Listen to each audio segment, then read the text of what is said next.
পরপর ধর্ষণ, দুর্নীতি, রাজনৈতিক খুন, শিল্পায়নের বর্তমান পরিস্থিতিতে ২৬-এর ভোটের আগে বাম বিদ্বজনেদের প্রকৃত বিকল্পের সন্ধান পেতে চাইছেন। রবিবার যাদবপুর বিশ্ববিদ্যালয়ের ইন্দুমতী সভাঘরে বামপন্থী বিদ্বজনেরা এক আলোচনা চক্রের আয়োজন করেছিলেন। প্রকৃত বিকল্পের সন্ধানে ব্যানারে বিজেপি এবং তৃণমূল মিলে রাজ্যে যে পরিস্থিতি তৈরি করেছে তার অবসান ঘটাতে সকলেই সহমত হয়েছে। পবিত্র সরকার, চন্দন সেন, শ্রীলেখা মিত্র, দেবদূত ঘোষ, শ্রমিক বন্দ্যোপাধ্যায়, কমলেশ্বররা উপস্থিত ছিলেন। আলোচনা চক্রে উপস্থিত ছিলেন সিপিএম এর রাজ্য সাধারণ সম্পাদক মোহাম্মদ সেলিম, বিকাশ রঞ্জন ভট্টাচার্য। অনুষ্ঠান শুরুতে একটি তথ্যচিত্র দেখানো হয়, যেখানে তৃণমূল এবং বিজেপির অপশাসনের দিকগুলি তুলে ধরা হয়েছে। এরপর আলোচনা চক্রে যোগ দেন বিদ্বজনেরা। পরপর ধর্ষণ, দুর্নীতি, রাজনৈতিক খুন, শিল্পায়ন, বর্তমান পরিস্থিতিতে রাজ্যে পরিবর্তনের প্রয়াস জরুরি বলেই মনে করেন প্রত্যেকে।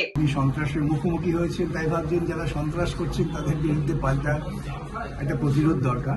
প্রতীকী কথা, এতে খুব বেশি গুরুত্ব দেওয়ার প্রয়োজন আছে না, মনে করি। বিভিন্ন পেশার সঙ্গে যারা যুক্ত, যারা পেশাদার মানুষ, যারা নিজ নিজ ক্ষেত্রে যারা শ্রেষ্ঠত্ব অর্জন করেছেন, কর্মঠ আছেন, কাজ করছেন, আমাদের যে বিকল্প আমরা ভাষ্য তৈরি করছি, সেখানে দাঁড়িয়ে সমাজকর্মী, তার সঙ্গে হচ্ছে চিকিৎসক, তার সঙ্গে হচ্ছে শিক্ষক, অধ্যাপক, বুদ্ধিজীবী, শিক্ষাবিদ, সংস্কৃতি কর্মী, যারা হচ্ছে পারফর্মিং আর্টস করে, যারা হচ্ছে পেইন্টার্স, তাঁতি, যারা হচ্ছে কুমোর, যারা হচ্ছে চা বাগানের শ্রমিক, সেই সব অংশের অভিজ্ঞতাকে আমরা এক জায়গায় সন্নিবিষ্ট করার চেষ্টা করছি।